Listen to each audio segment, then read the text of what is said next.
Okay, so here's the problem. There's a big problem here. The problem is, it's true. You're oppressed, you're oppressed, you're oppressed, you're oppressed. God only knows why. Maybe you're too short, or you're not as beautiful as you could be, or your grandparent was a serf, likely, because almost everybody's great-grandparent was. It's like, and you're not as smart as you could be, and you have a sick relative, and you have your own physical problems, and it's like, frankly, you're a mess. And you're oppressed in every possible way, including your ancestry and your biology, and the entire sum of human history has conspired to produce victimized you with all your individual pathological problems. It's like, yes, true. Okay, but the problem is that it is true, and so if you take the oppressed, you have to fractionate them, and it's like, you're a woman. Yeah, okay, well, I'm a black woman. Well, I'm a black woman who has 2 children. Well, I'm a black woman who has 2 children, and one of them isn't very healthy. And then, well, I'm a Hispanic woman, and I have a genius son who doesn't have any money so that he can't go to university, and I had a hell of a time getting across the border. It was really hard on me to get my citizenship. My husband is an alcoholic brute. It's like, well, yeah, that sucks too. And so, so let's fix all your oppression, and we'll take every single thing into account, and then we'll fix yours too. We'll take every single thing into account. It's like, no, you won't, because you can't. You can't. It is technically impossible. First of all, you can't even list all the ways that you're oppressed. Second, how are you going to weight them? Third, who's going to decide? And that's the bloody thing. Who's going to decide? That's the thing. Well, what's the answer in the West? It's like, in free markets, oh yeah, Christ will never be able to solve this problem. No one can solve it. What are we going to do about that? We're going to outsource it to the marketplace. You're going to take your sorry, pathetic being, and you're going to try to offer me something that maybe I want. And I'm going to take my sorry, pathetic being, and I'm going to say, well, all things considered, as well as I can understand them, maybe I could give you this much money, which is actually a promise, for that thing. And you've packed all of your damn oppression into the price. And I've packed all my oppression into the willingness to pay it. And that solution sucks.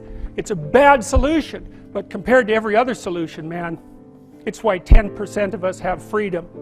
And so there's a tremendous illogic at the bottom of this. It's like,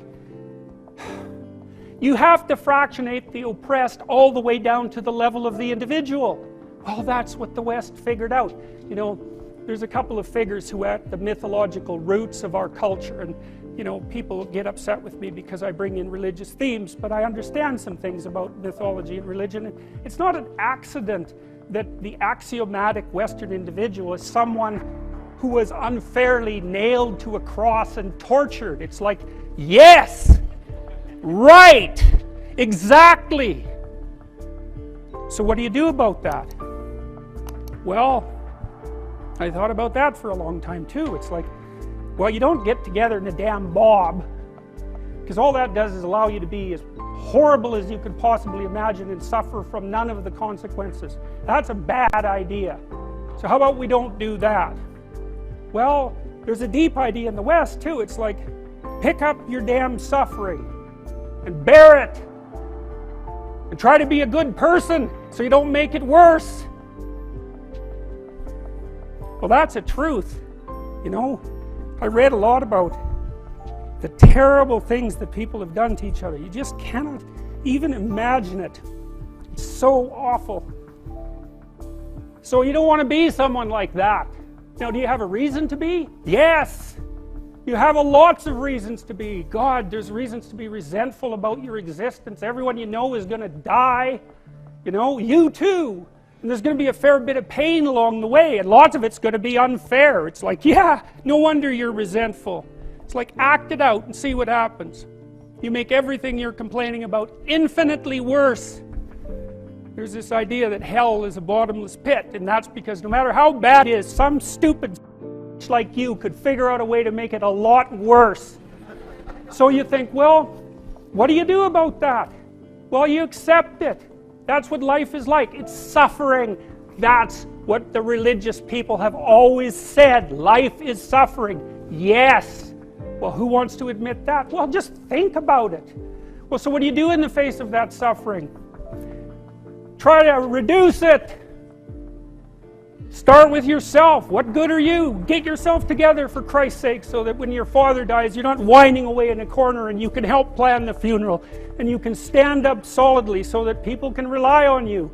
That's better. Don't be a damn victim. Of course you're a victim. Jesus, obviously. Put yourself together. And then maybe if you put yourself together, you know how to do that. You know what's wrong with you, if you'll admit it. You know there's a few things you could like polish up a little bit, that you might even be able to manage in your insufficient present condition. And so you might shine yourself up a little bit, and then your eyes will be a little more open, and then you can shine yourself up a little bit more, and then maybe you could bring your family together instead of having them be the hateful, spiteful, neurotic, infighting batch that you're like doomed to spend Christmas with.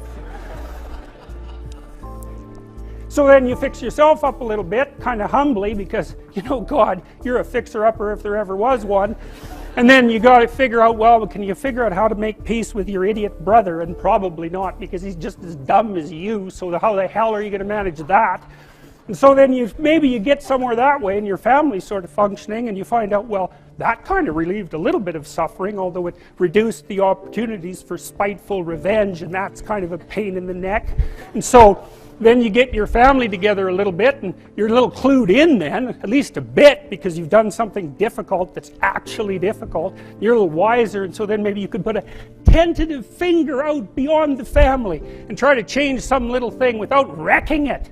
It's like, our society is complex, and we teach our students that they could just fix it. It's like, go fix a military helicopter and see how far you get with that. It's like, what are you going to do? You're like a chimp with a wrench. Whack! Oh look, it's better. It's like, no, it's not better. Things are complicated, and to fix things is really hard, and you have to be like a golden tool to fix things, and you're not.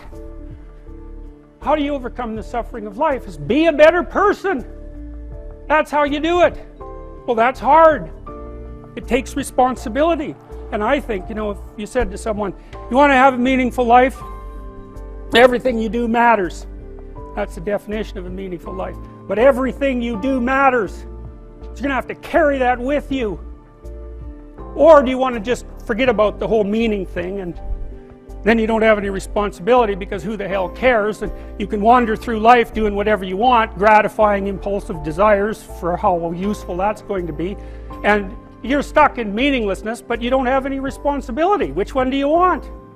Well, ask yourself, which one are you pursuing?